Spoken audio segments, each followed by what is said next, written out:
Hey everyone, gather round because tonight I've got a spine-chilling story that'll send shivers down your spine. This is the scariest haunted house story ever. So there's this old mansion on the outskirts of town, you know, the kind that people whisper about but never dare to visit.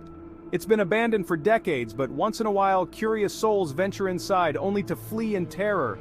They say the house has a life of its own, and what I'm about to tell you might make you think twice about exploring old, creepy places. It all started with a group of college friends looking for a thrill on Halloween night.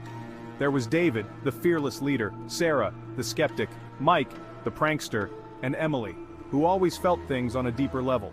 They decided to spend the night in the mansion, armed with flashlights, snacks, and a Ouija board. Yes, a Ouija board. Classic horror movie mistake, right? As they stepped inside, the air turned colder, and an unsettling hush fell over the group. The ancient wooden floors creaked under their feet, and cobwebs hung like ghostly drapes in every corner. Sarah laughed it off, saying it was just an old house, but Emily couldn't shake off the feeling that they were being watched. The group settled in the living room, its once grand furniture now draped in dusty sheets. David, ever the bold one, suggested they use the Ouija board to contact any spirits lingering in the house. They lit candles and placed their hands on the planchette, asking if anyone was there. For a while nothing happened, and Mike started making jokes to lighten the mood. But then, the planchette began to move. Slowly, it spelled out L-E-A-V-E. David, thinking it was Mike's prank, brushed it off and asked the spirit's name. The planchette moved again, spelling A-N-N-A. Emily's heart raced as she remembered the local legend about a girl named Anna who went missing in that very house over a century ago. Suddenly the candles flickered and went out, plunging the room into darkness. A cold breeze swept through, and they heard a faint, mournful sobbing echoing from the hallway.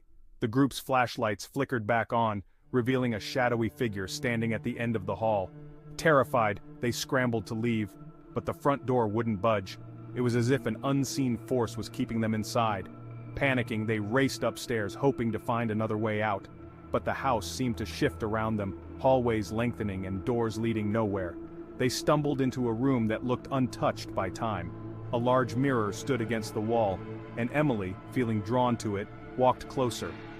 As she peered into the glass, she saw not her reflection, but the image of a young girl in old-fashioned clothes, tears streaming down her face. It was Anna.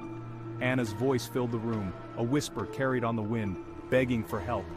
Emily reached out, and as her fingers touched the glass, she felt a cold hand clasp hers. The mirror shattered, and Emily was thrown back, unconscious. When she awoke, it was morning, and they were outside on the lawn, the mansion looming eerily behind them. None of them could remember how they escaped, but they knew one thing for sure. The house didn't want them there, and it had let them go with a warning. So if you're ever tempted to explore an old abandoned house, remember this story. Some places are better left alone. Stay safe out there, and keep your lights on. Thanks for listening, and if you enjoyed this story, don't forget to hit that like button and subscribe for more chilling tales. Until next time, sweet dreams.